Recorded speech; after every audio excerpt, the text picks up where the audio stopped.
Здравствуйте! Сегодня урок экономики программы курса «Человек и общество» в 11 классе проведу я, Загидуллина Рамзия Вагизовна. Один отечественный сатирик задал своим слушателям проблемный вопрос. Что вы выберете? Полный карман денег и пустые прилавки магазинов? Или полные прилавки магазинов и пустой карман? От чего это зависит? Исследованием этого вопроса мы займемся на нашем уроке. Итак, тема сегодняшнего урока – экономическая система и интересы страны.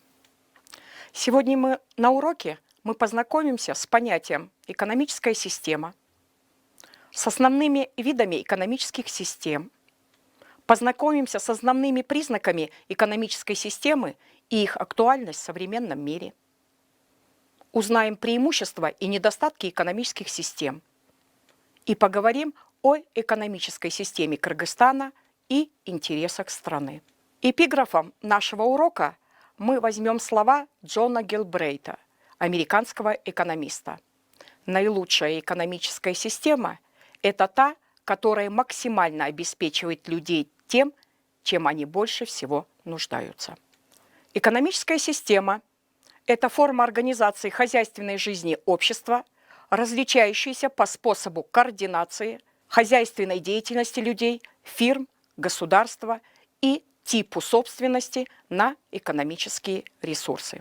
Типы экономических систем различаются по формам собственности, способам распределения экономических ресурсов, способам регулирования экономики. Давайте познакомимся с определением собственности. Собственность – это право владения, пользования, распоряжения. Право владения – это физическое обладание вещью, полный контроль. Право пользования – извлечение полезных свойств вещи. Виды – аренда, право пользоваться имуществом, не имея права распоряжаться. Траст – право собственника передавать право управления своим имуществом другому лицу без права вмешательства в его действия. Право распоряжения – определение судьбы вещи, продажа, дарение, передача по наследству и другие функции. Виды собственности. Частная собственность – это абсолютное право физического или юридического лица на определенные объекты собственности. Государственная собственность – это абсолютное право государства на определенные объекты собственности. Изменение собственности – это приватизация, превращение государственной собственности в частную и национализация – превращение частной собственности в государственную. Все экономические системы отвечают на три главных вопроса экономики. Что, как и для кого. Что производить? Определить приоритеты в удовлетворении потребностей, какие товары и в каком количестве производить. Как производить? Какие доступные ресурсы привлечь и наиболее эффективно использовать, как организовать производство. Для кого производить, кто, как распределить произведенные товары и кто их получит. Выделяют 4 типа экономических систем. Традиционная, командная, административная или плановая, рыночная и смешанная экономика. Традиционная экономика – это способ организации экономической жизни, при которой земля и капитал находятся в общем владении коллективной собственности на основные средства производства. Земля, а ограниченные ресурсы распределяются в соответствии с длительно существующими традициями, передающимися из поколения в поколение. Рассмотрим преимущества и недостатки. Преимущества традиционной экономики – стабильность общества, достаточно высокое качество производимой продукции. Недостатки отсутствие научно-технического прогресса, слабая приспособляемость к изменениям внешних условий и ограниченное число производимых благ. К ним относятся страны Азии и Африки, Афганистан, Бангладеш, Пакистан и другие страны. Особенности традиционной системы. Вопрос, что, как и для кого производить, решается на основе традиций и обычаев, опыте предшествующих поколений. Ценится преемственность, поэтому система устойчивая. Натуральное хозяйство. В основе ручной труд, примитивные орудия труда, отсталая технология производства. Многоукладность экономики, то есть разные формы хозяйства, натурально-общинное, мелкотоварное, ремесленное и крестьянские хозяйства. Активная роль государства, его помощь беднейшим слоям населения. Наблюдается значительное влияние религии. Следующая экономическая система командная, еще ее называют централизованная, директивная, плановая. Способ организации экономической жизни, при которой земля, капитал находятся в собственности государства, а распределение ограниченных ресурсов осуществляется по указанию центральных органов управления и в соответствии с планом. Преимущество командной экономики – способность концентрировать все силы и средства общества для решения какой-либо проблемы, мобилизационные возможности. Гарантируется людям необходимый минимум жизненных благ, обеспечивается уверенность в будущем. Позволяет избежать безработицы, хотя достигается всеобщая занятость, как правило, за счет искусственного сдерживания роста производительности труда. Недостатки. Невозможность точно спланировать все потребности общества и, соответственно, распределить ресурсы, что приводит к перепроизводству одних товаров и дефициту других. Отсутствие стимула к выпуску качественных товаров. Отсутствие экономической свободы у граждан. Особенности командной экономики. Господство общественной собственности. Товарно-денежные отношения имеют формальный характер, так как все управление экономикой находится в руках государства. Государственная монополизация и бюрократизация экономики. Централизованное планирование и установление цен. Отсутствие у производителей свободы выбора. Отсутствие у производителей заинтересованности в эффективности труда. Примерами командной экономики являются социалистические страны Европы, страны бывшего Советского Союза. Сейчас сохранилась командная экономика на Кубе и в Северной Корее.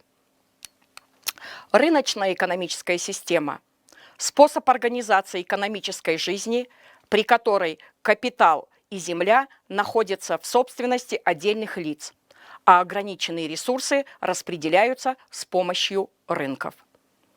Основы рыночной системы – это право частной собственности, это экономическая свобода и конкуренция. Преимущества и недостатки рыночной экономики. Преимущества – гибкость, способность приспосабливаться к изменившимся условиям, наличие стимулов к техническому прогрессу.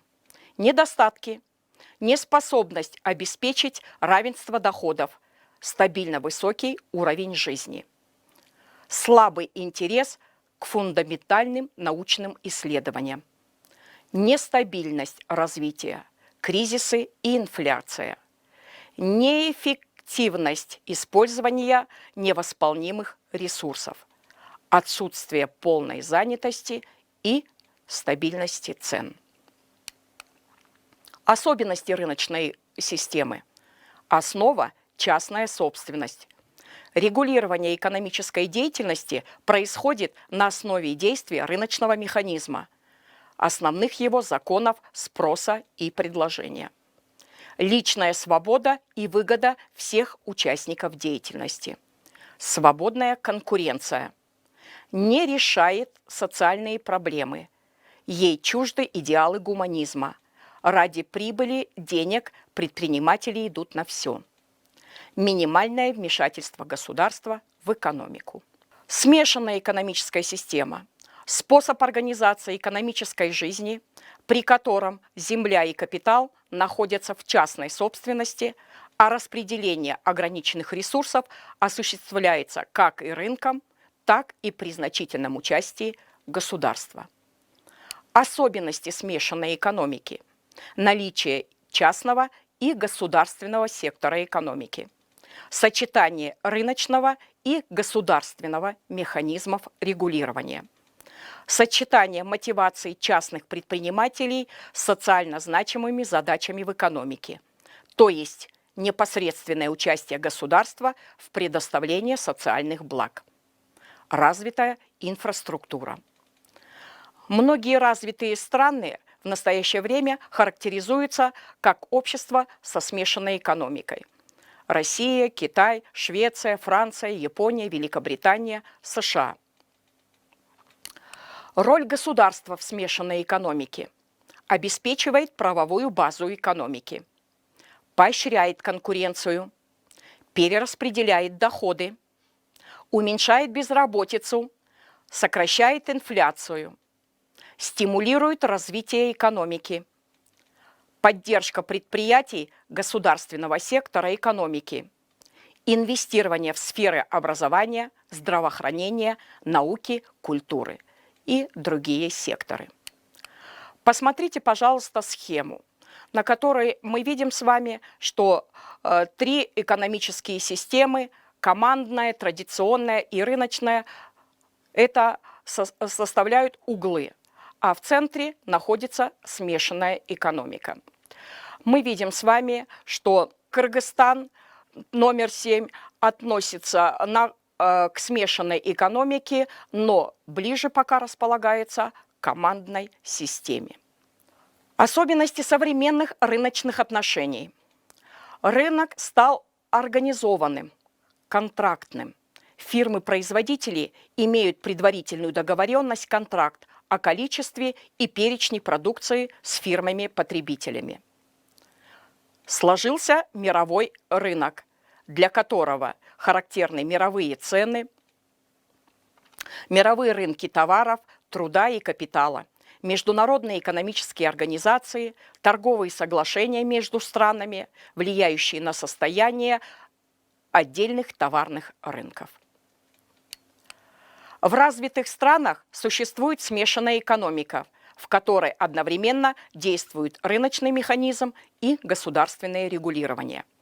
Государственное экономическое программирование, создание государственных программ, на основе которых принимаются решения о льготных кредитах, субсидиях, государственных заказах на закупку товаров, даются рекомендации товаропроизводителям. Экономическая система Кыргызстана и интересы страны. Кыргызская республика, как демократическая страна, из перечисленных выше систем внедряет смешанную конвергентную экономическую систему. При этом основными принципами формирования данной системы являются свободное предпринимательство, свободное ценообразование, свободная конкуренция, государство предоставляет гарантии социальной защиты населения и инвестирование в сферы образования, культуры и науки. Цели экономической системы Кыргызстана. Полная занятость. Должна быть работа для каждого, кто сможет и хочет работать. Экономический рост. Увеличение выпуска товаров и услуг. Чем больше произведено товаров и услуг, тем выше жизненный уровень. Стабильность цен. Были времена, когда практически все цены одновременно росли. В 1992 и 1993 годах. И достаточно быстро. Такие явления, как инфляция и дефляция, обычно отрицательно сказываются на уровне жизни населения. Экономическая свобода. Мы должны иметь высокую степень свободы, чтобы выбирать, как будем зарабатывать и как тратить деньги. В Кыргызстане пока не очень высока свобода выбора способа, как человек собирается зарабатывать деньги и как их тратить. Эффективность – это мера наших затрат на достижение поставленных целей. Как общенациональная цель, экономическая эффективность означает способность всей экономики получать максимальный результат при ограниченных ресурсах. Экономическая безопасность. Существуют люди, которые по самым различным причинам – физическая инвалидность, преклонный возраст, несчастный случай – не могут сами обеспечить свое существование. Экономическая безопасность означает, что те, кто не может полностью обеспечить себя, должны получать помощь. А для страны в целом это защита государства от экономической зависимости от других государств. Равенство. В экономике это означает, что общество должно предоставлять всем членам равные условия для реализации своих возможностей. Итак, мы с вами закончили тему и постараемся сделать вывод. В начале урока перед вами был поставлен вопрос: что вы выбираете? Полный карман денег и пустые прилавки магазинов или полные прилавки магазинов и пустой карман? Конечно, трудно ответить на этот вопрос однозначно. Социализм – это пустые прилавки и полные карманы. Проблема социализма в том, что в руках у населения находятся огромные суммы денег. К тому же возникает товарный дефицит. Капитализм – это полные прилавки и пустые карманы. Прилавки полные не потому, что классно производят, а потому что карманы пусты. Нет платежеспособного спроса. Подводя итог, можно сказать, что существуют общие проблемы, стоящие перед человеческой системой, но не существует однозначного общепринятого решения этих проблем. Каждое общество имеет свое культурное и историческое прошлое, свои традиции и обычаи, комплекс ресурсов. Все это и обуславливает различные методы использования ресурсов и решения, встающие перед данным обществом проблем. То, что применимо в одной стране и дает высокий экономический эффект, может привести к совершенно противоположным результатам в другой стране, о чем свидетельствует мировая практика. Мы закончили с вами урок и постараемся ответить на следующие вопросы. Определите, к какому типу экономических систем относятся данные утверждения. Первое. Система, в которой распределение рабочей силы осуществляется по кастам. Второе. Система, основанная на принципах свободной конкуренции. Третье.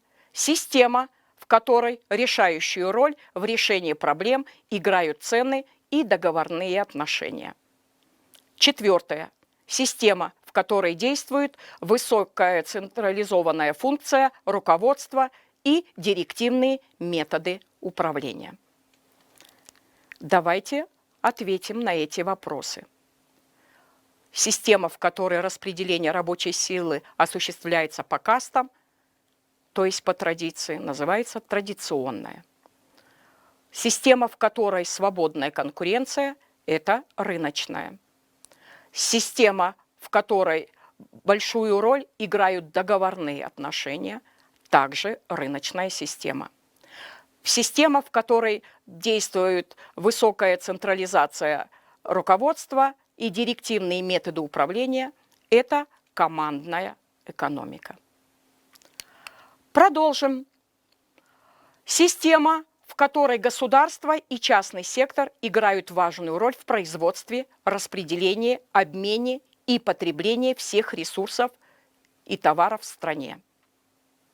Следующий вопрос. Система, в которой основные виды ресурсов и факторов производства находятся в государственной собственности. в руках чиновников. Третий вопрос. Система, которой регламентируются сроки начала и окончания сельхозработ. Четвертый вопрос. Система, в которой ремесленник копирует приемы своего учителя. Ответы. Система, в которой и государство, и частный сектор играют важную роль, называется смешанная. Система, в которой все ресурсы и факторы производства находятся в государственной собственности, это командная экономика. Система, в которой регулируют сроки начала и окончания работ, также командная экономика. И система, в которой ремесленник копирует своего учителя, называется традиционная экономика.